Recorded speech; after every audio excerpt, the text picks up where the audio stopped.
Kodaikanal is a city in the hills of Dindigul district in the state of Tamil Nadu, India. Its name in the Tamil language means the gift of the forest.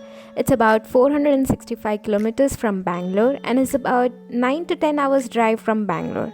My childhood friends Deepshika, Deepak and I started at about 9 am in the morning. After fulfilling our voting duties, we set out to the Kodaikanal for the long weekend. We took our time and had couple of pit stops on the way to satisfy our hunger, which was quite a challenge as most of the restaurants were closed due to voting day.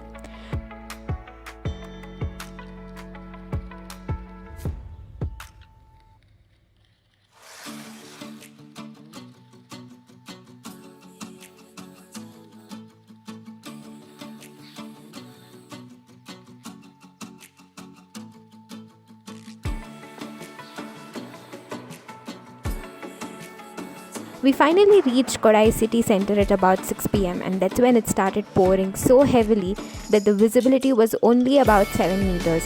We decided to have an early dinner, and that's when we found this cute little place called Cloud Street. It's in the same lane as the famous Abbeys.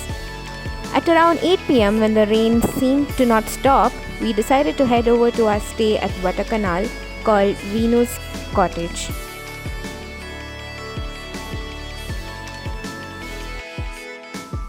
The distance between Kodai and Vattakanal is only 6 kilometers, but it took us good 2 hours to reach our stay due to low visibility, bad network, and no GPS.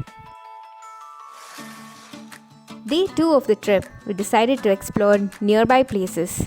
We were in luck as the famous Altaf's restaurant was in walking distance from our stay, and after a good breakfast, we decided to explore Echo Point and Dolphin Nose.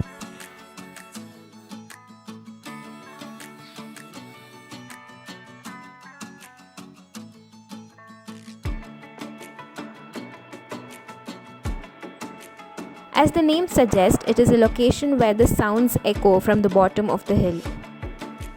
Place is also called Dolphin Nose or Echo Rock. You need to trek a little from the main road to reach the point.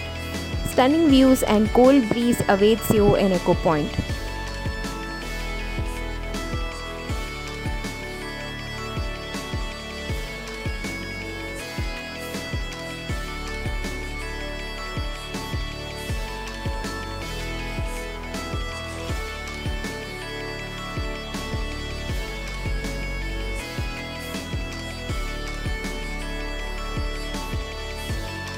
Who's this babe?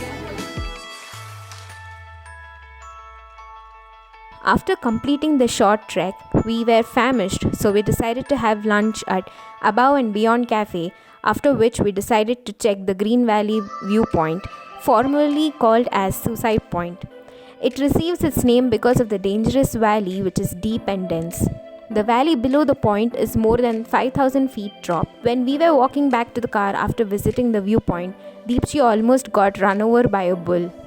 Talk about adventure, right? We decided to spend the night by lighting up the fireplace for some warmth. We were greeted with some amazing sunrise view from the cottage. We decided to have breakfast in the city, which was a bad idea. There was so much traffic that we decided to head to Moir Viewpoint and Pine Forest directly instead of the Kodai Lake, and that was a nightmare too. Too much traffic.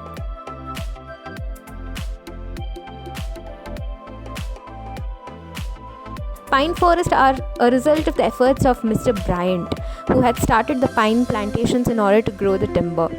Plantation was done in the year of 1906. The sight of umpteen number of pine trees standing majestically welcoming you into their world is nothing less than a nature's wonder. The entire pine forest appeared brown with dried cones and leaves. By the time we were done with the pine forest, it was already early evening. We had lunch/dinner at a local restaurant and decided to head back to the cottage.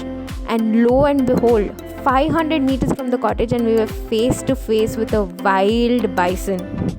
Once the wild bison disappeared into the woods, we decided that it was enough adventure and we called it a night. We decided to have one last breakfast in Altaf's and started back to Bangalore.